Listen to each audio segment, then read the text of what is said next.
আজকে সংক্ষিপ্ত জুমার খুতবার বিষয় হচ্ছে আদম আলাইহিস সালামের সৃষ্টি এবং সেখান থেকে শিক্ষা। আল্লাহ রাসূল সাল্লাল্লাহু আলাইহি সাল্লাম আদম আলাইহিস সালামের সৃষ্টি সম্পর্কে বলেছেন, ইন্নাল্লাহা কাবাদা কাবদাতান মিন জামিআল আরদ।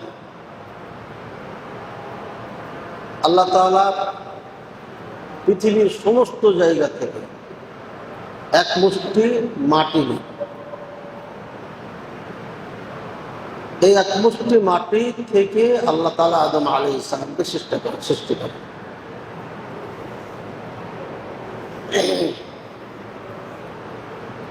আল্লাহ তাআলা এই জমি সৃষ্টি করেছেন, এর মধ্যে অনেকগুলো শিক্ষা আছে। জমিনের কালার ভিন্ন আছে, কিছু জমিন আছে লাল। এই মাটিগুলো দিয়ে আমাদের মা বোনেরা আগে সাবান হিসেবে ব্যবহার করত, এবং এই মাটিটা ব্যবহার করলে চুলগুলো এখন শ্যাম্পু মেখে যেমন হয় ফরফরে হয়ে যায়, এমনি ফরফরে হয়ে যায়। মাটির মধ্যে এটা এসে আমরা যখন ছোট তখন আমাদের এলাকাতে মাটি ব্যবহার হতো, লাল মাটি। কিছু কিছু জায়গায় আছে, সব জায়গাতে আমাদের মাটিটা নেই। ওই মা বোনেরা অল্প অল্প করে মাটি নিতে নিতে নিতে বিশাল একটা গর্ত হয়ে যেত যেখানে মাটি থাকত। আবার কিছু মাটি আছে দেখেন যে এমন মাটি একদম আঠার মতো। কিছু মাটি আছে যেটাকে আমরা বাইলকা বলি, পানি হলে থাকে না, পানি চলে যায়। আর কিছু মাটি আছে একদম বালু। আমরা ছোটকালে নদীর ধারে যখন খেলতাম তখন দেখতাম বালুতে তো কোনো কুচ্ছি হয় না, যে আল্লাহ বালু কেন তৈরি করেছে। একটু হুঁশ হওয়ার পরে ভাবতাম, এখন দেখি যে বালু ছাড়া কোনো কাজই হয় না। আল্লাহ এরপরে আল্লাহ তাআলা বিভিন্ন জায়গা থেকে মাটি নিয়ে আল্লাহ মানুষকে সৃষ্টি করলেন, আর ওই মাটি অনুযায়ী আল্লাহ কালার দান করলেন। এই জন্য মানুষের কালার করতেন। আমরা এই মাটি দিয়ে তৈরি, এই মাটির কালারটা এমন দেখেন, মাটির সাথে আমাদের মিল আছে। আফ্রিকার মানুষকে আল্লাহ তৈরি করেছেন আফ্রিকার মাটির থেকে, ওদের মাটির সাথে ওদের কালারের মিল আছে। ইউরোপ, আমেরিকা, রাশিয়া, চীন, জাপান যাদেরকে আল্লাহ সৃষ্টি করেছেন তাদের মাটির সাথে তাদের মিল আছে। আল্লাহ তাআলা মাটি নেওয়ার পরে আমাদেরকে কয়েক স্তরে তৈরি করেছেন। প্রথম আল্লাহ তাআলা বলেন, ইয়া আইয়ুহান নাস ইন কুনতুম ফি রাইবিন মিনাল বা'থ ফাইন্না খালাকনাকুম মিন তুরাব। হে মানুষগণ, যদি তোমরা সন্দেহ করো হাসরের ময়দানকে, আখিরাতের দিবসকে, মরার পরে উঠাকে, তাহলে মনে রেখো ফাইন্না খালাকনাকুম মিন তুরাব, আমি তোমাদেরকে মাটি দিয়ে তৈরি করেছি। তো মাটি কি ছিল? মাটি মাটি। আল্লাহু আকবার। এই সৃষ্টির মধ্যে কত বড় যে আল্লাহ পরিচয় লুকিয়ে আছে আমরা নিজেরা কল্পনাই করতে পারি। মাটি দিয়ে তৈরি করার পরে আমাদের এই রক্ত মাংস, হাড্ডি মাংস, কিন্তু পুরোটাই মাটি। আল্লাহ সুবহানাল্লাহ। প্রথমে মাটি নেওয়া হলো সূরা হজের 5 নম্বর আয়াত। এবার সূরা গাফিরুনের 67 নম্বর আয়াত, হুয়াল্লাযী খালাকাকুম মিন তুরাব সুম্মা মিন নুতফা। তিনি সেই স্রষ্টা যিনি তোমাদেরকে মাটি দিয়ে তৈরি করেছেন, এরপরে নুতফা দিয়ে তৈরি করেছেন। নুতফা কি পরে আসে, এটা জাস্ট মাটি কেবল নেওয়া হয়েছে।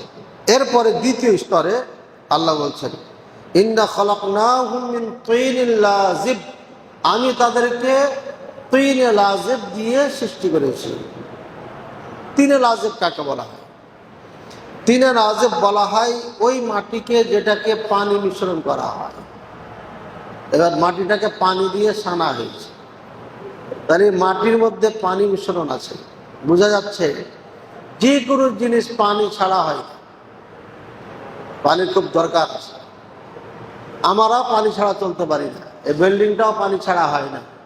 একটা যে গাড়ি চালায় আমরা, ওখানে পানি দিতে হয়। আল্লাহু আকবার। প্রত্যেকটি জিনিসের সাথে পানির সাথে সম্পর্ক আছে। পানি দিয়ে মিশ্রণ করা হলো এই পানিটাকে, এই মাটিটাকে বলা হয় আপনার তিন লাজিম। এই মাটিটাকে আরেকটা নাম বলা হয় ওয়ালাকাদ খালাকনাল ইনসানা মিন সুলালাতিন মিন তিন, সূরা মুমিনুন 12 নম্বর আয়াত। সুলালাতিন মিন তিন দিয়ে আমি তৈরি করেছি, এটা পানি মিশ্রিত মাটিকে বলা হয়। আপনাকে অনেকে বিভ্রান্ত করতে পারে, একবার বলছে তুরাব, একবার বলছে তিন, একবার বলছে লাজিম, একবার বলছে সুলালাতিন মিন তিন। এগুলো কি? এগুলো ওইটাই, মাটি পানি মিশ্রণ করার পরে তিনুল লাজিম সুলালাতিন মিন তিন এর নাম হয়। এরপর আল্লাহ আবার বলছেন সূরা সাজদা 7 নম্বর আয়াত, ওয়াবাদা খালকাল ইনসানি মিন তিন। আল্লাহ তাআলা মানুষকে সৃষ্টি করেছেন তিন দিয়া, মাটি দিয়ে। এরপরে তৃতীয় স্তরে যেটা ছিল হামাউম মাসনুন, ওয়ালাকাদ খালাকনাল ইনসানা মিন সালসালিম মিন হামাইম মাসনুন, সূরা হুজরাত 26 নম্বর আয়াত। আমি মানুষকে হামাইম মাসনুন দিয়ে সৃষ্টি করেছি। ওয়াল জান্না খালাকনাহু মিন ক্বাবলু মিন নারিস সামুম।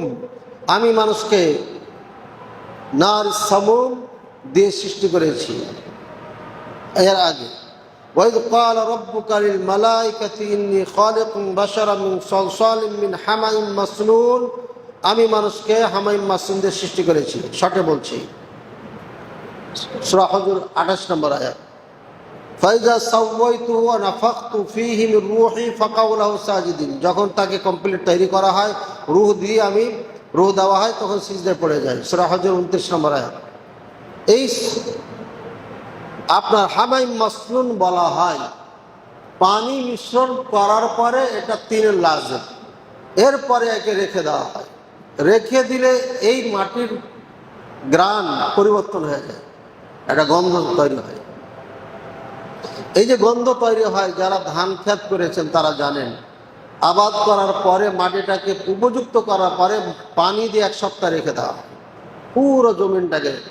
এরপরে একটা পচন সৃষ্টি হয়। এই পচন যখন সৃষ্টি হয়, তখন আরেকটা হাল দিয়ে বা নাঙ্গল দিয়ে ফিনিশ করে দিয়ে সমান করে আবার ধান লাগাই দেওয়া। এই পর্যায়ে সেম আল্লাহ তাআলা মাটির সাথে পানি মিশ্রণ করে রেখে দেন। রেখে দিলে এটা পচন সৃষ্টি হয়, দুর্গন্ধ হয়। এটাকে বলা হয় হামাইম মাসনুন। আল্লাহু আকবার। এরপরে আপনার 4 নম্বর স্তরে আল্লাহ তাআলা তৈরি করেন ওয়ালাকাদ খালাকনাল ইনসানা মিন সালসাল, সূরা হিজর 26 নম্বর আয়াত। মিন সালসালিন কাল ফাখার, সূরা রহমান 14 নম্বর আয়াত। এই সালসাল কাল ফাখার এটা অর্থ কি? এটা অর্থ হচ্ছে যখন মাটিটা শুকিয়ে যায়, পচন হওয়ার পরে এটা আবার শুকিয়ে যায়। শুকিয়ে যাওয়ার পরে আল্লাহ তাআলা এবার বলছেন ফাইজা সাওয়াইতুহু ওয়া নাফাখতু ফীহি মির রূহি। এরপরে একে আমি পরিপূর্ণতা দান করি এবং এর মাঝে রূহ দিয়ে দিই।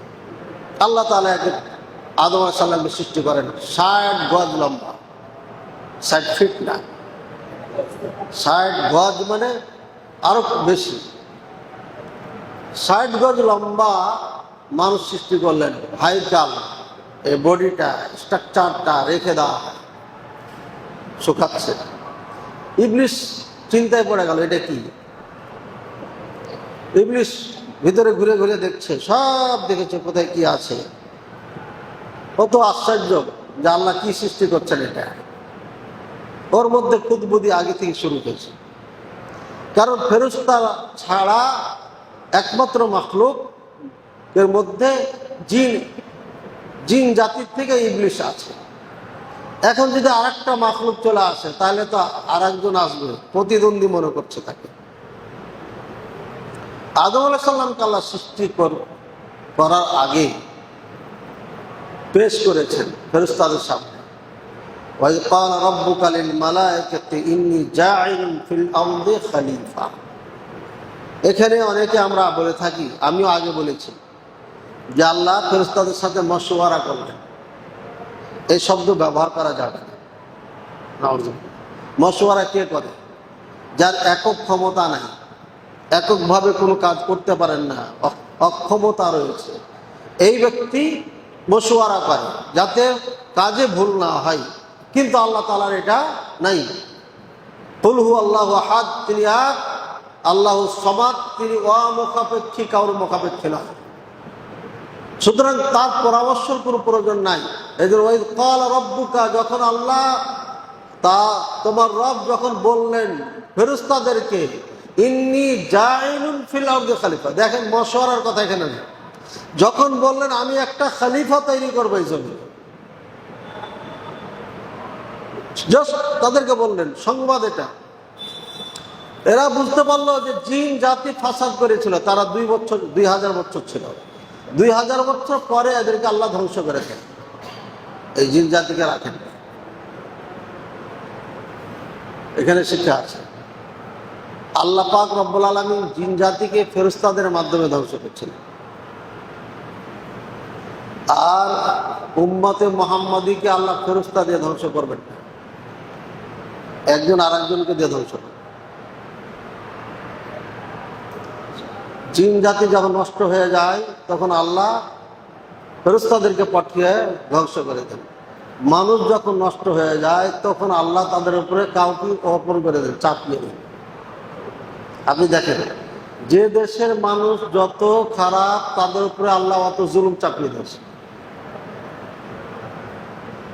আপনি একটা একটা করে দেখেন, আমরা যেমন, আমাদের নেতারা তেমন। নেতাদের দোষ দিয়ে লাভ নাই। রোডে ঘাটে আমরা চলি, নিয়ম মানি না, ট্রাফিক পুলিশ কি করবে? আপনার সরকারের পক্ষ থেকে নিয়ম নীতি বলা হয়েছে, এটা এটা কথা আমরা মানি। আমরা মানলে তো সরকার তখন এমনি ভালো হয়ে যাবে, আমার ছেলে মেয়ে সব ভালো, তো আমি কেমন খারাপ থাকতে পারবে? তো আমাদের দোষ আছে, এই জন্য আমাদের উপরে এভাবে চাপিয়ে দেন আল্লাহ জালেমদেরকে। এটা হাদিসও আছে। ফিলিস্তিনের উপরে যে জুলুম এসছে, এটা তাদের হাতের কামাই। তারা ভিনদেশীকে জায়গা দিল কেন? এটা তো বোঝা যাচ্ছে, রাশিয়া, ইটালি, ব্রিটেন থেকে সব ইহুদিকে জমা করে 26,000 ইহুদিকে এখানে নিয়ে আসছে। ওই দেশ থেকে নিয়ে এসে রাখার মানে তো পরিকল্পিত, এটা বোঝাই তো যাচ্ছে। তাহলে জায়গা দিবে কেন? এটা সম্পূর্ণ তাদের হাতের কামাই। তারপরে কি করেছে? তারা জমি বিক্রি করেছে চড়া দামে, ডবল দাম দিয়েছে। এই জন্য আল্লাহ তাদের উপরে চাপিয়ে দিয়েছে, কারণ তারা বুঝেও বুঝে নাই। বাংলাদেশের মানুষ আমরা বুঝেও বুঝি না। রংপুর বিভাগকে নিয়ে আপনার পরিকল্পনা করছে হিন্দুরা। গাইবান্ধা পলাশবাড়িতে 5% হিন্দু ছিল, এখন 13% হিন্দু। এই বিশাল মূর্তি তৈরির পিছনে তাদের একটা রহস্য লুকিয়ে আছে। বুঝার পরও মুসলমান তাদের কাছে জমি বিক্রি করছে এবং তারা চড়া দাম দিয়ে উত্তরবঙ্গে সমস্ত হিন্দুকে ট্রান্সফার করার চিন্তা ভাবনা করছে। এদিকে বান্দরবন পাহাড়ি এলাকা, আর এদিকে রংপুর বিভাগকে আলাদা করতে পারলে এই গোল একটা জায়গা বাংলাদেশ থাকবে, চারিপাশ দিয়ে ভারত চলাফেরা করবে, আমাদেরকে বন্দি করে রাখবে। এমনি তো বন্দি রেখেছে, যদি দুটা জায়গা পেয়ে যায় তাহলে একদম পুরো ফিলিস্তিন বানিয়ে ফেলবে। তো ফিলিস্তিন বানানোর জন্য আমরাই দায়ী, আজ যদি মুসলমান সজাগ না হই। এখানে আরেকটা কথা বলে দিই, এত সতর্কতা করার পরও মুসলিম মেয়েরা হিন্দুদের সাথে প্রেমে লিপ্ত হয়ে যাচ্ছে, বিয়ে করে সন্তান বানিয়ে ফেলছে, পরে তখন কাঁদছে। আরে বাবা, ওরা তো ঘোষণাই দিয়েছে বিয়ে করে সন্তান বানিয়ে ছেড়ে দাও, আর নাহলে হত্যা করে দাও, আর না হয় ভারতে পার করে দাও, খারাপ জায়গাতে বিক্রি করে দাও। এবং ভারতে লাখনৌতে বাজার আছে বাংলাদেশি মেয়েদের বিক্রি করা। আপনি লাখনৌতে গেলে খুঁজবেন যে এখানে মেয়ে বিক্রি হয় কোথায়, বাজার আছে, মেয়েদেরকে বিক্রি করে ওখানে। তাও আবার কম দামে, মাত্র 10,000, 5,000, 3,000 টাকাতে বিক্রি করে। কারণ এদিকে পরিশ্রম হয়নি, তো লাভ করে নিয়ে যে বর্ডার পার করেছে, যা পাবে তাই লাভ। কারণ একে বিক্রি করতে পারলে বেঁচে গেল, আর যতক্ষণ থাকবে এর সাথে ততক্ষণ রিস্ক আছে। বোকা মেয়েরা এত ওয়াজ করার পরও, এত সতর্ক করার পরও যদি না মানে, তাহলে এই জাতি তো বিপাকে পড়বি। যা হোক, এখানে একটা উদাহরণ দিয়ে দিলাম। আমার আলোচ্য বিষয় হচ্ছে আদম আলাইহিস সালামকে আল্লাহ সৃষ্টি কিভাবে করলেন। আল্লাহ যখন বললেন আমি সৃষ্টি করব খলিফা, খলিফা মানে কি? খলিফা মানে কি বলেন? এই যে প্রতিনিধি। কে শিখাইলো প্রতিনিধি? খলিফা মানে প্রতিনিধি। কে শিখিয়েছে আপনাদের? একটা ভুল তর্জমা। প্রতিনিধি মানে কি?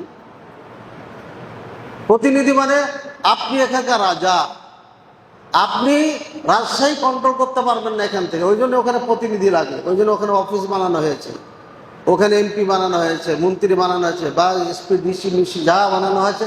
কেন? প্রধানমন্ত্রী এখান থেকে রাজশাহী কন্ট্রোল করতে পারবে না, বা বরিশাল, চিটাগাং কন্ট্রোল করতে পারবে, ওই জন্য ওখানে তাকে অফিস বানাইতে হয়েছে, প্রতিনিধি বানাইতে হয়েছে।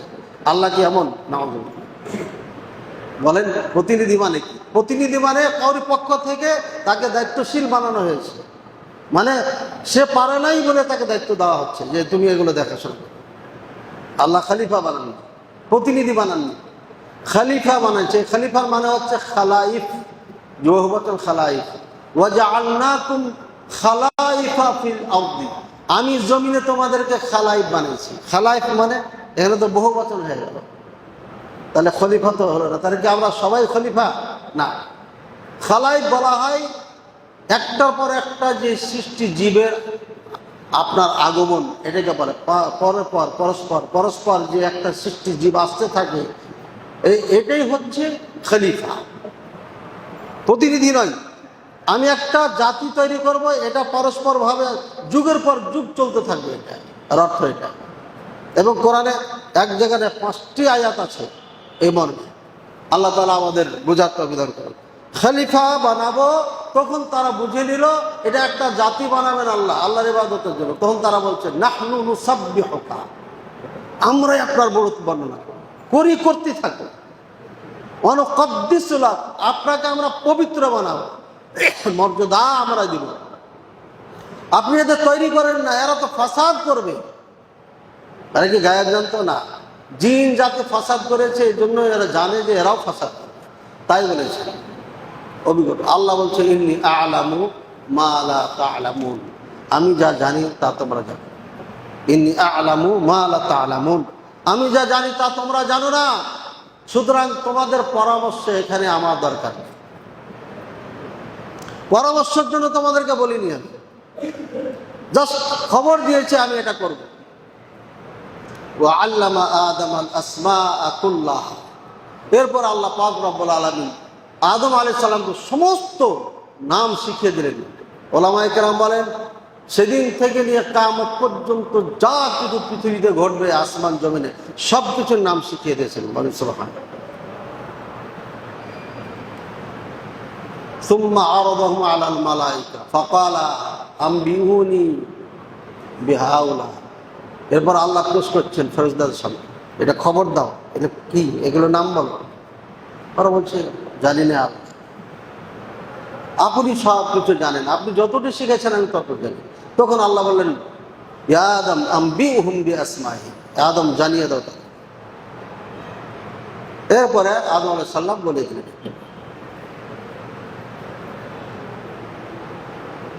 এবার আদম আলাইহিস সালামের বেশি হ্যাঁ, তিনি বেশি জানেন। ফেরেশতাদেরকে শিখিয়ে দিলেন যে আমি এমন একটা জাতি তৈরি করছি, এই জাতিটা বুদ্ধিমান হবে, এরা জ্ঞানী হবে, এরা সম্মানী, সুতরাং সম্মান করো। ওই কুলনা লিল মালাইকাতি ইসজুদু লিআদামা ফাসাজাদু ইল্লা ইবলিস, আমি যখন ফেরেশতাদেরকে বললাম সিজদা করো, তখন তারা সবাই সিজদা করেছে, ইবলিস করে না। আবা ওয়াস্তাকবারা, সে অস্বীকার করলো এবং অহংকার করলো, এই দুটা গুণ তার মধ্যে ছিল। এক, আল্লাহর কথা মানে নাই, দ্বিতীয় নম্বর অহংকার করে আল্লাহর সঙ্গে সে যুক্তিতে গেছে। খলাক্তানি মিন নার ওয়া খলাক্তাহু মিন তিন, আমাকে আগুন দিয়ে সৃষ্টি করেছেন আর তাকে আপনি মাটি দিয়ে সৃষ্টি করেছেন।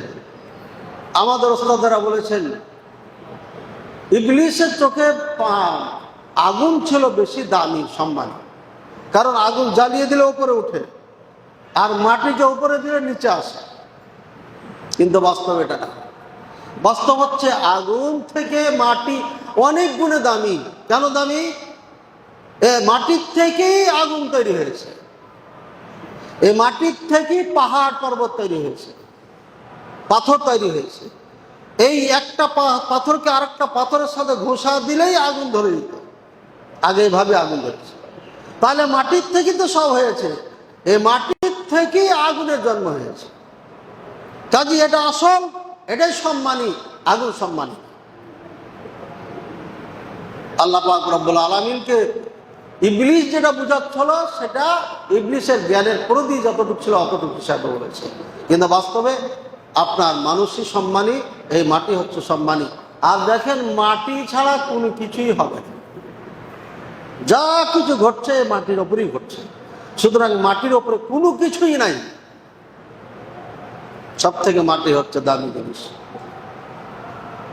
এরপরে আল্লাহ তাআলা আদম আলাইহিস সালাম এই 4টে স্তরের পর এবার আল্লাহ পাক রব্বুল আলামিন রূহ দিয়ে দিলেন। রূহ দেওয়ার সময় রূহটা প্রথমেই আপনার মুখ দিয়ে দিয়েছে, মাথা ঘুরে পুরা শরীরের মধ্যে ছেয়ে যায়, এরপরে নাকে আসে। যেমন নাকে আসে তখনই হাঁচি দিলেন, হাঁচি দিলে আল্লাহর হুকুমে উনি বলে ফেলেন আলহামদুলিল্লাহ। আল্লাহ, কি বুঝলাম এখান থেকে? 1 নাম্বার, মানুষ যেই অবস্থায় যাহা কিছু হোক না কেন, যতদিন শ্বাস আছে ততদিন আল্লাহর প্রতি রাজি থাকবে আর বলবে আলহামদুলিল্লাহ, যে কোনো অবস্থা। প্রথম বাণী হচ্ছে আদম আলাইহিস সালামের আল্লাহর প্রশংসা করা। সুতরাং প্রত্যেকটি মানুষ যখনই কথা বলবে আল্লাহ প্রশংসা করবে, যখনই কিছু করবে আল্লাহ প্রশংসা করবে, যখনই লিখবে তখনই আল্লাহ প্রশংসা করবে, সর্বক্ষেত্রে আলহামদুলিল্লাহ। এটা প্রথম শিক্ষা। এরপর আল্লাহ পাক রব্বুল আলামিন বলছেন ইয়ারহামুকা রব্বুকা আলাইকা, তোমার প্রতি তোমার রব রহমত বর্ষণ করছে। আল্লাহ আল্লাহ উত্তর দিয়ে দিলেন। আল্লাহ যে উত্তরটা দিয়েছিলেন ওই উত্তরটা আমাদেরকে দিয়ে দেওয়ানো শিখাইছেন রাসূলুল্লাহ সাল্লাল্লাহু আলাইহি ওয়াসাল্লাম। এবার এখানে শিক্ষা আদম আলাইহিস সালাম ঘটনা সবাই জানি মোটামুটি, কিন্তু শিক্ষাটাই হচ্ছে মূল। কেন আল্লাহ তাআলা এই ঘটনাগুলো উল্লেখ করেছেন? কোরআনে 25 জন নবীর কথা কেন উল্লেখ করেছেন? না করলে তো পারতেন। অবশ্যই ঘটনার মধ্যে শিক্ষা আছে আমাদের। প্রথমে আল্লাহ পাক রব্বুল আলামিন মাটি নিয়েছেন, এর মানে এখানে শিক্ষা কি? আপনি কোনো কিছু করতে গেলে আগে দৃষ্টি দিবেন। একটা বাড়ি করবেন, কোথায় আমার জন্য মুনাসিব, আমার জন্য প্রযোজ্য, আমার জন্য ভালো জায়গা হবে, দেখে সেখানে বাড়ি করলে সারা জীবন কান্না, শেষ বিক্রি করে পালিয়েও যেতে হতে পারে, বেদখলও হতে পারে। কাজে প্রত্যেকটি কাজ করার সময় আপনাকে দৃষ্টি ঘোরাইতে হবে, সীমিত থাকা যাবে। আল্লাহ পাক রব্বুল আলামিন মানুষ সৃষ্টি করার সময় গোটা পৃথিবীর থেকে জমি থেকে মাটি নিয়েছেন। এরপরে পানি দিয়ে মিশ্রণ করতে হবে, মিশ্রণ করলেন আল্লাহ পাক রব্বুল আলামিন। এরপরে আবার তাকে রেখে দিলেন, পানি দিয়ে মিশ্রণ করলেন। এর দ্বারা এটা শিক্ষা আমরা নিতে পারি যে নিজে স্বয়ং সম্পূর্ণ নয়, যে কোনো কাজ করলে কাউকে সাথে নিয়ে করতে হবে, তারই সহযোগিতা নিতে হবে। 3 নম্বর শিক্ষা হচ্ছে এই মাটিটাকে আল্লাহ পচিয়ে দেন পানি দিয়ে রেখে। এর মানে মানুষ তোমাদেরকে আমি সৃষ্টি করেছি পচা মাটি দিয়ে, একদম তরুতাজা মাটি দিয়েও তৈরি করি। মাটিকে পচানোর পরে আমি সৃষ্টি করেছি, আর মানে তুমি পচা, কাজে তোমার অহংকারের কিচ্ছু নাই। তুমি যে হও না কেন, তোমাকে আমি পচা মাটিতে সৃষ্টি করেছি, সুতরাং তোমার অহংকারের কিচ্ছু নাই। এটা আল্লাহ বুঝেছেন। না হলে আল্লাহ পাক রব্বুল আলামিন সাথে সাথেই সৃষ্টি করতে পারতেন তাজা মাটি দিয়ে। এরপরে হচ্ছে মাটিটাকে শুকানো হয়েছে। এর মানে হচ্ছে প্রত্যেকটি মানুষকে নরম হতে হবে। নরম হওয়ার পর আপনাকে তখন জায়গা মতো রাখতে পারবে। শিক্ষার ক্ষেত্রে আপনি যদি নরম হন, ছাত্র যদি আপনার আদর্শবান হয়, তাহলে টিচার তার প্রতি একটা ভালো দৃষ্টি দেয়, ছেলেটা ভদ্র। যদি পড়া দেওয়ার পরে সেটাকে অ্যাকসেপ্ট করে, গুরুত্ব দেয়, পড়াটা আদায় করে, তখন শিক্ষক তার প্রতি সুদৃষ্টি পড়ে যায়।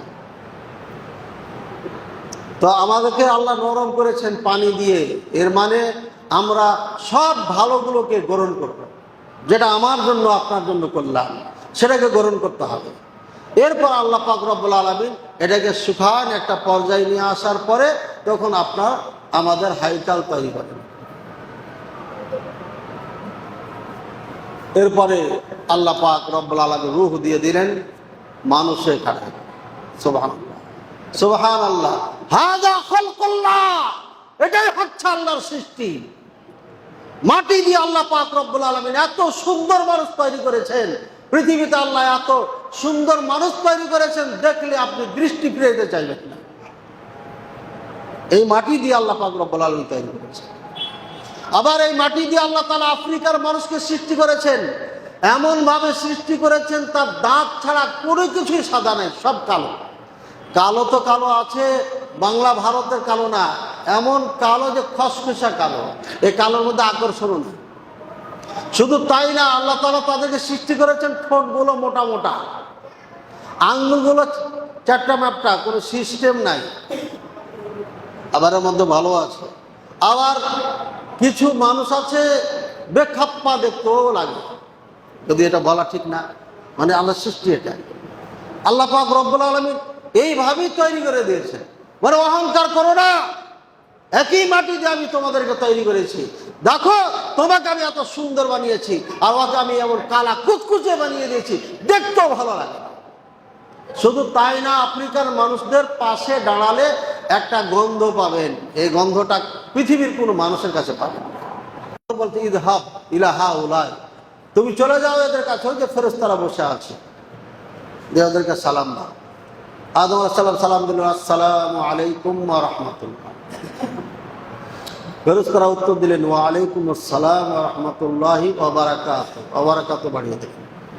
আল্লাহ পাক রব্বুল আলামিন বললেন, হাযিহি তাহিয়াতুকা ওয়া তাহিয়াতু বানিকা, এটাই তোমার এবং তোমার সন্তানদের সম্বর্ধনা।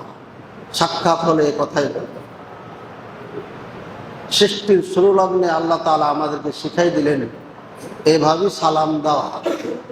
আর আমরা এটাকে চেঞ্জ করে ফেললাম, অন্যভাবেই বলি, এক একজন এক এক ভয়ে বলি। মিলিটারিদের ওখানে সারকে দেখলে অস্ত্র দিয়ে লাঠি মেরে দেয়, লাঠি। এটা হলো কেন হচ্ছে না? আসমানে যে শিক্ষা দিয়েছে, শিক্ষাটা আপনাদের পছন্দ হয় না। আপনাদের এই স্টাইলটা করতেই হবে কে বলেছে?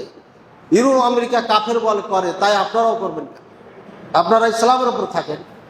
যাক, আলহামদুলিল্লাহ, বর্তমান সময়ে 4 খলিফার নামে সৈনিকদের নামকরণ করেছে, এটা একটা ভালো দিক আশা করছি। আবার বলাও যায় না এর ভিতরে কি লুকিয়ে আছে। এটা দিয়ে বাংলাদেশকে মৌলবাদ প্রমাণ করে কেউ দাদাগিরি করবে এমন কিছু করতে চাচ্ছে, নাকি সত্যিকারী মন থেকে 4 খলিফার নাম দিয়েছেন আল্লাহ ভালো জানে। তবে আমরা মনে করছি এটা সত্যিকারী নাম দিয়েছে, ইসলামের প্রতি ভালোবাসা, খোলাফায়ে রাশিদুনদের প্রতি ভালোবাসা রেখেই নামটা দিয়েছে, এটা আমরা ভেবে নিচ্ছি। আর আমরা বলবো মনের মধ্যে কিছু থাকলে থাক, আমরা জানি না, তবে 4 খলিফার নাম দিয়েছেন এটাই রাখেন। আমরা 18 কোটি যদি না হয়, আমরা কমপক্ষে 14 কোটি মুসলমান আপনাদের সাথে আছি ইনশাআল্লাহ। আল্লাহ তাআলা হেফাজত করুন আমাদের দেশকে। এরপরে আদম আলাইহিস সালামকে বলছে, ইয়া আদম উসকুন আনতা, জান্নাতে থাকো। জান্নাতে রেখে দিয়েছে। কোন জান্নাতে রাখলেন? যে জান্নাতে মরণের পরে যাব, এই জান্নাত না। ইবনে হাজম রাহিমাহুল্লাহ বলেছেন, যে জান্নাতে আমরা মরণের পরে যাব, এই জান্নাতে যে ঢুকবে জীবনে আর বের হবে না। সুতরাং আদম আলাইহিস সালামকে একটি জান্নাতে রাখা হয়েছিল, এটা ওই জান্নাত না, অন্য এক জান্নাতে রাখা হয়েছিল। আরেকটা হচ্ছে যে জান্নাতে আমরা যাব, পুলসিরাত জাহান্নাম পেরিয়ে যে জান্নাতে যেতে হবে। আর এই জাহান্নাম পেরিয়ে জান্নাতে যাওয়া ইবলিসের ক্ষমতা নাই। কাজে আল্লাহ অন্য এক জান্নাতে রেখেছিলেন, যে জান্নাতে ইবলিস যেতে পেরেছে। আল্লাহ আদম আলাইহিস সালামকে 60 বার রেখে দিলেন, ছাড়ছে, ঘুরছে ঘুরছে ঘুরছে ঘুরছে, ভালো লাগে না, একা একা একা একা একা জীবন কোনোদিন ভালো লাগে না। একাকিত্ব জীবন সব থেকে কঠিন জীবন, আযাবের জীবন। আদম আলাইহিস সালাম ছটফট করছেন। আদম আলাইহিস সালামকে আল্লাহ পাক রব্বুল আলামিন ঘুম দিয়ে দেন। ঘুম দেওয়ার পরে তার এই বাম পাশের সব থেকে উপরের হাড্ডি থেকে একটা অংশ নিয়ে হাওয়া আলাইহিস সালামকে সৃষ্টি করেন। হাদিসটি বুখারী এবং মুসলিম। বুখারী আপনার 3331, মুসলিম 1468 নম্বর হাদিস। আন আবি হুরায়রা রাদিয়াল্লাহু তাআলা আনহু আন্নাহু ক্বাল ক্বালা রাসূলুল্লাহ সাল্লাল্লাহু আলাইহি ওয়াসাল্লাম ইস্তাউসু বিন নিসা, তোমরা মহিলাদেরকে নসিহা করো। এখানে অনেকে অনুবাদ করেন যে সুলভ ব্যবহার করো, সুলভ ব্যবহার, নসিহা, শিক্ষাও, এদেরকে শিখাও, ওয়াজ করো, ওয়াজ করতে থাকো, একে বুঝাও। ফাইন্নাল মারআতা খুলিকাত মিন দুলাইন, কেননা নারীদেরকে ব্যাকা হাড্ডি দিয়ে তৈরি করা হয়েছে। ওয়া ইন্না আওয়াজা শাইইন ফি দুলাই আ'লাহু, আর এখানে যত হাড্ডি আছে এর মধ্যে সব থেকে ব্যাকা হচ্ছে উপরেরটা বেশি ব্যাকা, এগুলো একটু সোজা আছে। এরপরে ফাইন যাহাবতা তুকিমুহু কাসারতাহু, যদি তুমি চাও একে সোজা করে দেব, তাহলে এই হাড্ডি ভেঙে যাবে, এটা সোজা হবে। এভাবে আল্লাহ তৈরি করেছেন। এর মানে এই নারীকে হাড্ডি দিয়ে তৈরি করা আছে, একে যেভাবে আমি বানাইছি ওইভাবে তোমাকে চালিয়ে নিতে হবে। একে যদি সোজা করতে যাও তাহলে ভেঙে যাবে, ওটাও বলেছেন। ইন তারাকতাহু লাম আযাল আওয়াজ, যদি ছেড়ে দাও তাহলে ওইভাবে ব্যাকাই থেকে যাবে, আর যদি সোজা করতে যাও তাহলে ভেঙে যাবে। এই নারীকে সোজা করতে যায়নি, সোজা করলেই ভেঙে যাবে। নারীর একটা গুণ আপনি দেখবেন, নারীর একটা গুণ যদি থাকে, এই জমানার সব থেকে সেরা নারী, যে নিজের ইজ্জতকে হেফাজত করে, কোশ্চিনকালও নিজের ইজ্জত কাউকে বিলীন করে না, এটা সব থেকে বেটার নারী। একে যে কোনো মূল্যে ধরে রাখতে হবে। আর যদি ইজ্জত দিয়ে দেয়, এর ইজ্জতের দাম না থাকে, একে 1 সেকেন্ডও রাখা যাবে না। ও যত কোটিপতি আর যত সুন্দরী হোক, এই নারীর কোনো দাম নাই, এটা কোনো দাম নাই, এটা ডাস্টবিনের জিনিস, একে রাখা না রাখা সমান। এটা আরো নষ্ট করে দিবেন। ফাস্তাউসু বিন নিসা, নারীদেরকে তোমরা নসিহা করো, ওয়াজ করো, বুঝাও। বুঝাইলেই পারে ব্যাকা জিনিসটা আপনার সাথে থেকে যাবে। কিভাবে থাকবে? এই হাড্ডি থেকে নেওয়া হয়েছে, দেখেন এই হাড্ডি, এই হাড্ডিটা কোথায় আছে বলতে পারেন? একদম কলিজা বরাবর না, এখানে কলিজা না, আপনার এখানেই তো সব হাড়। এর মানে হচ্ছে এই নারীকে এখানে রাখো, কলিজার সাথে রাখো, একে দূরে রাখলে বিপদ আছে। এর মানে একে পাশে রাখো, দূরে রেখো না। এর মানে এটা না যে ওকে ড্যামরাতে 5 তলা বিল্ডিং বানিয়ে দিয়ে আপনি বিদেশে পড়ে থাকবেন। 5 তলা বিল্ডিং, এত দামি বিছানায়, এত দামি খাটে একা ঘুমাবে কেমন? আপনি বুঝেন না এটা? আপনি সারাদিন কাজ করেন 12 ঘন্টা বিদেশে, ক্লান্ত হয়ে ঘুম তো চলে আসবে আপনার, কিন্তু আপনার স্ত্রীর তো ক্লান্তি নাই, ও তো চাকরানিতে কাজ করায়, ও ঘুমাবে কিভাবে? এতটুকু বুঝেন না কেন? আর কত টাকা লাগবে আপনার? ফ্যামিলি নিয়ে বিদেশ যদি না থাকতে পারেন তাহলে অত বেশি থাকেন না। টার্গেট নেন যে আমি 5 বছর থেকে একটা টিন শেড বাড়ি করবো, আর 5-10 লাখ টাকা নিয়ে ব্যবসা করে যেটা চলতে পারে, এতটুক টাকা কামাই করেন, বেশি করেন না। বেশি করলে বিপদ আছে, সংসার নষ্ট হবে, সন্তান মানুষ হবে না, ইত্যাদি ইত্যাদি। ভাইয়ের আমার, সব থেকে দুঃখী মানুষ এই পৃথিবীতে প্রবাসী, সব থেকে দুঃখী মানুষ। আপনি জানেন এটা? কিছু প্রবাসী আছে এরা ভালো, আলহামদুলিল্লাহ। বাপ মা যদি ভালো হয় তাহলে এরা সুখী, এরা ভালো, মানে ভালো অবস্থানে আছে। আর কিছু প্রবাসী আছে সব থেকে দুঃখী, এরা 25-26 বছর কামাই করে 1 শতক জমি ক্রয় করতে পারেনি।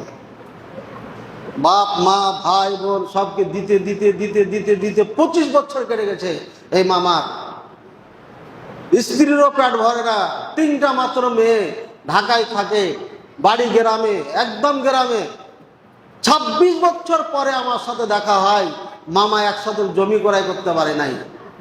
নারী, তোমার এতটুকু হুঁশ নাই যে তুমি এই ঢাকায় বসবাস করো, ভাড়া বিল্ডিংয়ে থাকো, 50,000 টাকা তুমি মাসে ব্যয় করো, আর তোমার স্বামী 26 বছর কাটিয়েছে, বয়স আগেকার 26, এর মানে কত? আর আছে কত? ও তো শেষ। এই গাড়ি আর চলবে না, ইনকাম হবে না। কিন্তু কতগুলো নারী আছে বুঝেই না, নিজের রং তামাশায় ব্যস্ত। আর এই প্রবাসী জীবনে থেকে থেকে তিলে তিলে লোকটাকে একদম মেরে ফেলা হয়েছে। 7 বছর বাড়ি আসে নাই। মামা বাড়ি যাবেন না? বলছে না, বাড়ি যাওয়া লাগবে না, আমার তো টাকাই হয় না টিকিটে। তো মামা নিয়ে আছে না চলে গেছে? বলছে না, আছে। ও বলে না আসলে সমস্যা নাই, টাকা পাঠাইবেন মাসে মাসে। আমি বললাম থাকে কোথায়? বলছি ঢাকায় থাকে।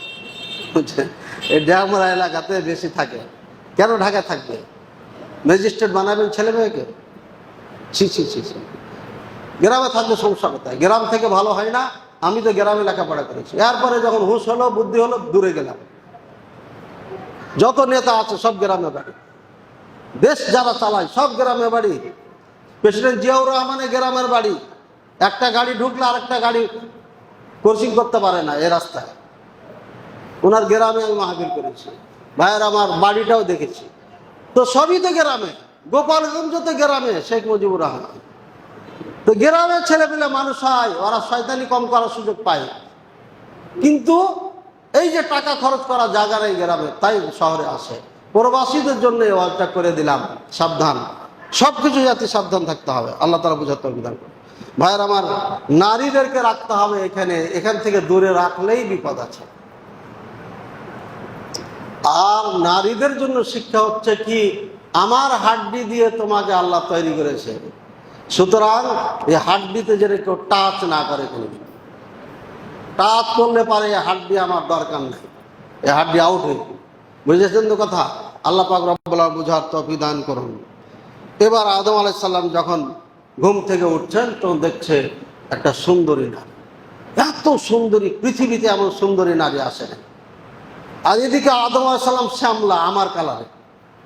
আদম আলাইহিস সালাম আমার কালারে ছিল, শ্যামলা ছিলেন। আর হাওয়া আলাইহিস সালাম সব থেকে সুন্দরী পৃথিবীর। আদম আলাইহিস সালাম দেখিয়ে বলছে, মানাংতি, তুমি কেটা? হাওয়া, আমি হাওয়া।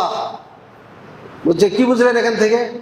পাশে যদি আপনার স্ত্রী, আপনার মেয়ে কাউরির বসে, এই ছেলের কাজ, প্রথম কাজ হচ্ছে ওকে কেমনি ঘায়ল করা যায়, পাশে টানা যায়। এই জন্য যুবতী মেয়ে আর স্ত্রী, এদেরকে একা কোথায় পাঠানো যাবে না, গেলি বিপদ। এই জন্য ইসলাম বলেছে মাহারাম ছাড়া জেনে ঘর থেকে বের না হয়। এই জন্য ইসলাম বলেছে অকর্ণা ফি বুয়ুতিকুন্না, তোমরা ঘরেই থাকবা, ঘরের বাইরে বের হবে না। ঘর থেকে বের হলে বিপদ আছে। ভাইয়ের আমার, আদম আলাইহিস সালাম বলছে তুমি হাওয়া। এরপরে আল্লাহ পাক রব্বুল আলামিনের পক্ষ থেকে বলে, হ্যাঁ তোমাকে সৃষ্টি করা হয়েছে কেন? বলছে লিতাসকুনা ইলাইয়া। হাওয়া আলাইহিস সালাম উত্তর দিলেন, তুমি আমার কাছে শান্তি পাইবা, আমার সাথে থাকবে। আল্লাহ পাক রব্বুল আলামিন কোরআন কারিমে বলে দিয়েছেন ইয়াসকুনা ইলাইহি, তাদের কাছে শান্তি গ্রহণ করুন। শান্তি, নারী হচ্ছে শান্তি গ্রহণের জায়গা। আর এই নারী যদি আপনার জন্য জাহান্নাম হয়ে যায়, তাহলে এই নারীকে রেখে লাভ কি? ঘরে থাকলে না আপনাকে শান্তি দিতে পারবে, ঘরে না থাকলে শান্তি দিতে পারবে না। কারণ আপনি অফিসে যে যেমন মাথার ঘাম পায়ে ফেলে ইনকাম করছেন, টেনশন মাথার মধ্যে, বস কড়া কথা কয়েছে, মন খারাপ, পথে আসতে রিক্সাওয়ালা আপনার গাড়িতে লাগিয়ে দিয়েছে, বাকি আপনাকে ধাক্কা দিয়েছে, ওখানে মেজাজ খারাপ হয়েছে, এই হট মেজাজ নিয়ে বাড়িতে ঢুকেছেন। স্ত্রীর সাথে তো তাই ঘটে না, ওর সাথে আরো বেশি ঘটে। ও হট মেজাজ নিয়ে বাড়িতে ঢুকেছে, 2 হটে কি হবে ভাই? পুড়ে ছারখার হয়ে যাবে। ইট যেমন পুড়ে যায়, ইটের আশপাশে যে ঘর, ইট ব্রিক ফিল্ড তৈরি করা হয়, ওই যে কি বলে ওটাকে, ওটাও পুড়ে যায়। চুলার মধ্যে আগুন দিলে যেমন কাঠ পুড়ে যায়, ওই মাটিটাও পুড়ে যায়। কাজে 2 গরম এক জায়গায় হয়ে গেলে পুড়ে যাবে, এটা থাকে না। এই জন্য এই সংসারে শান্তি হয় না। আমাদের স্ত্রীরা ঘরে থাকে, আমাদের যত ক্লান্তি হয় যাওয়ার পরে এটা ফিনিশ হয়ে যায়। কারণ ওর তো কাজ কাম নাই, পাক শাক করবে, আর স্বামী কি করছে স্বামীর চেহারার দিকে দেখবে, স্বামীর ভালো মন্দ সে মাপ করবে এবং সেই অনুযায়ী তার সাথে ব্যবহার করবে। কিন্তু আপনারটা মাপ করার সুযোগ নাই। এই জন্য যে যা করছেন ইনকাম আপনি তাই করছে, ইনকাম সে, আপনার দরকার নাই। আল্লাহ পাক রব্বুল আলামিন বুঝার তৌফিক করুন। এরপরে বললেন ঠিক আছে, এবার তো বুঝে গেছি, তোমাদের পরিচয় হয়ে গেছে, যাও। ওয়াকুলনা ইয়া আদাম উসকুন আনতা ওয়া যাওজুকাল জান্নাতা ওয়া কুলা মিনহা রাগাদান হাইতু শি'তুমা ওয়া লা তাকরাবা হাযিহিশ শাজারাতা ফাতাকুনা মিনাজ যালিমিন। সূরা বাকারা 35 নম্বর আয়াত। ওয়াকুলনা ইয়া আদাম উসকুন আনতা ওয়া যাওজুকাল জান্নাতা, হে আদম আর হাওয়া তোমরা 2 জন এই জান্নাতে বসবাস করো। ওয়া কুলা মিনহা রাগাদান হাইতু শি'তুমা, যেখানে চাও যা চাও তাই খাও, কিন্তু ওয়ালা তাকরাবা হাযিহিশ শাজারা, এই একটা কথা মানবা, এই গাছের নিকটে যায় না।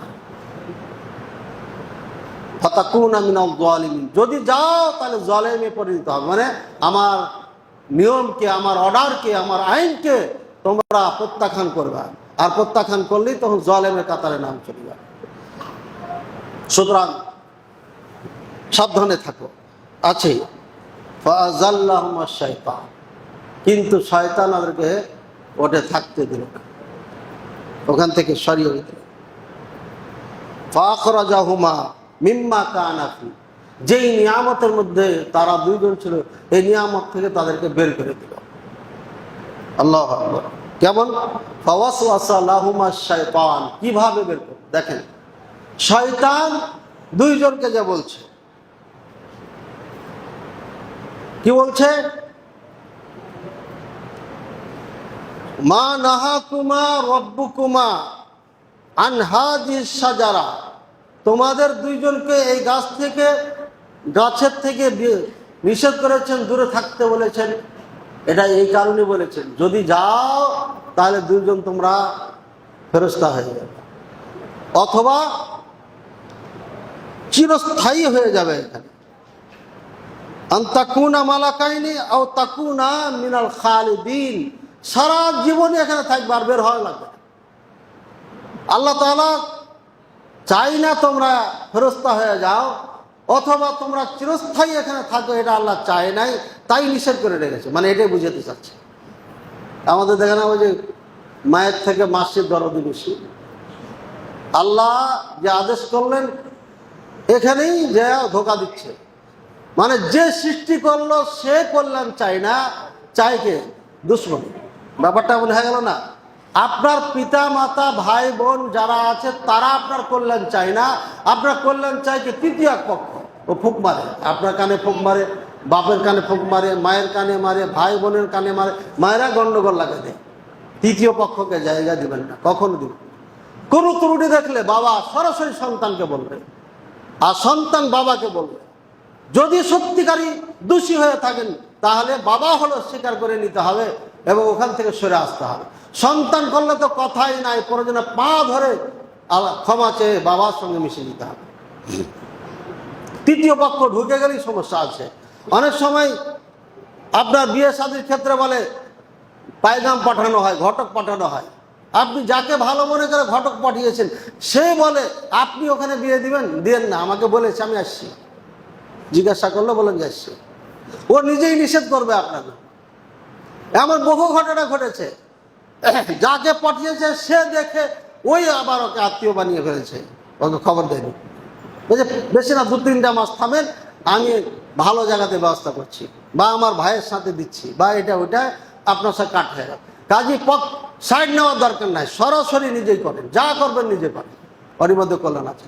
আর কখনো কখনো তৃতীয় পক্ষ কল্যাণ করা হয়, সেটাও আছে, কোরআন হাদিসে আছে। আল্লাহ পাক রব্বুল বুঝাতে বিধান করে। এরপরে দ্বিধাদ্বন্দ্ব আছে, তখন কি বলছে, ওয়াকাসামাহুমা, কসম খেয়ে বলছে, এই শয়তানে কসম খেয়ে ফেলে, কাসামাহুমা ইন্নী লাকুমা লামিনান নাসিহিন। আরে তুমি টেনশন করছো কেন? আমি কসম খেয়ে বলছি, আমি নিশ্চয় তোমাদের জন্য কল্যাণকামী। আপনার ক্ষতি করতে চাইলে এভাবেই বুঝাবে আপনাকে। আর যে কল্যাণ চায় ও আপনাকে বলবে, শুনলে শুনেন, না শুনেন না শুনেন, বেশি ভালো করে চালাবে না আপনাকে। আর যে আপনাকে ঠগাবে সেই বেশি করে বলবে আপনাকে, স্যার আপনার নামে এত লক্ষ টাকা এসছে, আপনি এইটা করেন, এই টাকাটা পেয়ে যাবেন। এই যে মিষ্টি মিষ্টি কথা বলবে, কারণ ও ধোঁকাবাজ, দুষ্ট লোকের মিষ্টি কথা। আল্লাহ আমাদের বুঝাতে বিধান করে। এবার করলো কি, তারা চলে গেল, ফাদাল্লাহুমা বিগুরুর, ধোঁকা দিয়ে ফেলে যাবে, ধোঁকা দিয়ে রাস্তা দেখে যাও, যেমন ওখানে যাওয়ার খাওয়া, ও তাফিকা ইয়াকসিফানি আলাইহিমা মিন ওয়ারাকিল জান্নাত,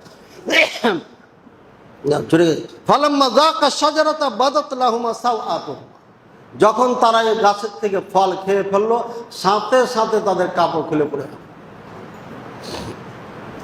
এরপরে জান্নাতের গাছের থেকে পাতা নিয়ে নিয়ে দ্রুত কাটতেছে। কি বুঝলেন এখানে? বোঝা গেল শয়তানের কাজ হচ্ছে কাপড় খোলা, আর মানুষের কাজ হচ্ছে কাপড় দিয়ে ঢেকে রাখা।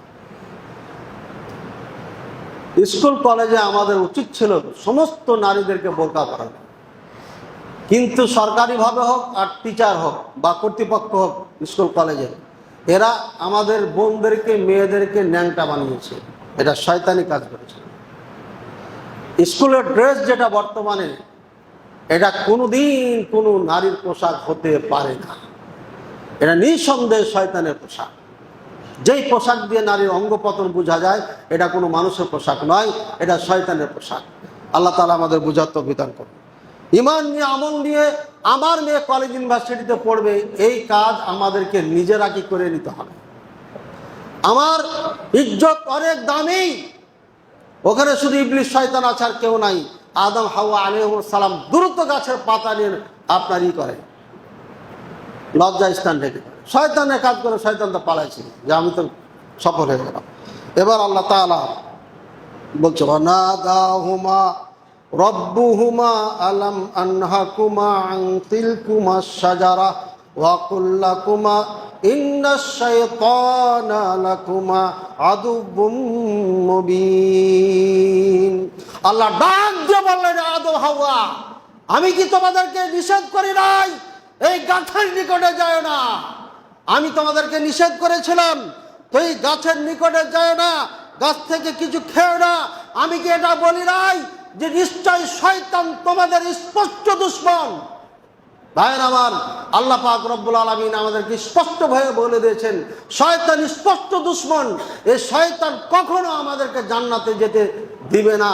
তাই তার যত শক্তি আছে সকল শক্তি দিয়ে চেষ্টা করে যাচ্ছে, আর আমরা চেষ্টা করছি শয়তান থেকে বাঁচার জন্য। কাজী প্রত্যেকটি মানুষের উচিত প্রত্যেকেই শয়তানের সাথে যুদ্ধ করতে হবে। বর্তমান প্রেক্ষাপটে আমাদের বাংলাদেশকে নিয়ে অনেক ছিনিমিনি খেলছে। যারা রাজনীতির সাথে জড়িত আছেন, যারা ক্ষমতায় আছেন, তাদেরকে খুব সোচ্চার হতে হবে। চাইনা উপকারী না আমেরিকা উপকারী, এটা দেখতে হবে। তবে আমি যতটুকু জানি, আমার অভিজ্ঞতায়, আমার গবেষণায়, আমেরিকা কখনো কোনো দেশের জন্য উপকারী হতে পারে না। আমেরিকা হচ্ছে একটা শয়তান। এই শয়তান পুরা পৃথিবীতে আগুন লাগিয়ে রেখেছে। ইউক্রেনের যুদ্ধ এই শয়তানে লাগিয়েছে, ফিলিস্তিনে অশান্তি শয়তানে করে রেখেছে। সব কিছু নাটের গুরু হচ্ছে এই আমেরিকা, একটু আগে বসে। সুতরাং এই আমেরিকার থেকে বাংলাদেশকে দূরে থাকতে হবে। একে ঘাঁটি দেওয়া যাবে না, এ শান্তি দিবে না, নিরাপত্তা দিবে না। বাহরাইন, কাতার, কুয়েত, দুবাই, একে ছেড়ে ফেললো ইরান।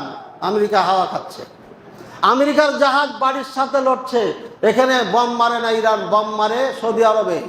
তেলের খনিতে মারে, আর বলছে ঘাঁটিতে মারছি। কোথায় ঘাঁটিতে মেরেছে? বাংলা খবর শুনে আপনারা পাচ্ছেন। এটা ষড়যন্ত্র। ইরানকে দিয়ে আরব শেষ করবে, এটা টার্গেট তাদের। ইরানকে দিয়ে আরব শেষ করবে। ইরান ইসরায়েলে বাইরেছে বোমা, ঠিক আছে মেরেছে, ও মারছে তো ও মারবে তো। ইরান ধ্বংস হয়ে যায়, কিন্তু আমি যদি আরব পেয়ে যাই তাহলে সমস্যা কোথায়? আমার বাড়ি ভেঙে যায়, আমি যদি 10টা বাড়ি পেয়ে যাই একটার বদলে, সমস্যা কোথায়? পরিকল্পিত এই নাটক চালাচ্ছে আমেরিকা। আমরা অনেকেই বুঝিনি। আল্লাহ তাআলা আমাদের বোঝার তৌফিক দান করুন। ভাইয়ের আমার, আমি লক্ষ্য করছি আপনারা মসজিদে অনেক পরে আসেন। প্রথমে যদি আসেন একটা উট সাদকা করার নেকি পাবেন, যে একটি উটের দাম 1 কোটি পর্যন্ত আছে। আল্লাহ যেহেতু উটের সমান নেকি দিবে আপনাকে, ওই কোটি উটেরই নেকি দিবে আপনাকে ইনশাল্লাহ, ওই মরাটা দিবেন না। এরপরে যে আসবেন একটা গরু সাদকা করার নেকি পাবেন। এরপরে যিনি আসবেন খাসি আপনার সাদকা করার নেকি পাবেন। ভেড়া দুম্বা নেকি পাবেন। এরপরে মুরগি, এরপরে ডিমের নেকি পাবেন। আর যখন মিম্বারে ইমাম সাহেব দাঁড়িয়ে যাবে, তখন ফেরেশতারাও দপ্তর বন্ধ করে তারাও কিন্তু এই খুতবা শুনতেছেন।